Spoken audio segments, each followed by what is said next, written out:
আমাদের সমাজ দুর্নীতিগ্রস্ত। বছরের পর বছর আমরা বিচারহীনতায় ভুগি এবং সার্বিকভাবে আমরা কখনোই আমাদের সমাজ নিয়ে বা দেশ নিয়ে খুশি থাকতে পারি না।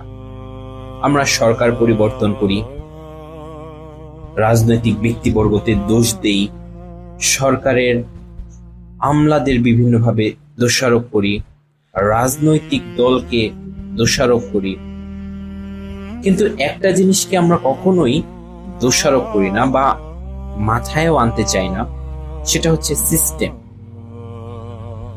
আমাদের সিস্টেম ভাইরাসে আক্রান্ত এবং এই সিস্টেম যতদিন ভাইরাসে আক্রান্ত থাকবে, আমাদের দেশ, আমাদের সমাজ, আমাদের রাজনৈতিক দল, আমাদের সরকারি আমলা কেউ কোনোভাবেই ভালো থাকতে পারবে না।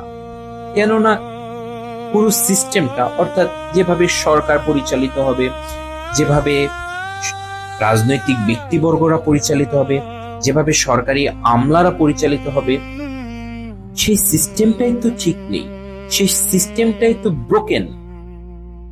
এবং এই সিস্টেমটার ভাইরাসগুলোকে নির্মূল করতে হলে আমাদের অ্যান্টিভাইরাস প্রয়োজন, এবং এই অ্যান্টিভাইরাসের জন্য আমরা বিভিন্ন জায়গায় দ্বারস্থ হই, আদালতে যাই, ইন্টারন্যাশনাল পলিসির দিকে যাই, বিদেশিদের সাহায্য নেই, মিডিয়ার কভারেজ করি, আর কত কি।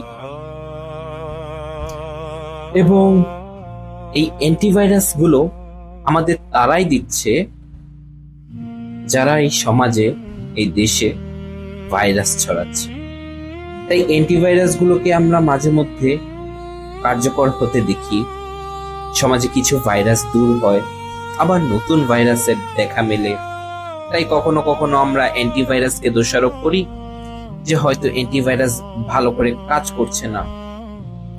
আবার কখনো কখনো বলি আমাদের সমাজে আসলে অতিরিক্ত মাত্রায় ভাইরাস ছড়িয়ে পড়েছে। অথচ দেখুন, এই সিস্টেমে যে ভাইরাস ছড়াচ্ছে তাকেই আমরা সরাতে পারছি না।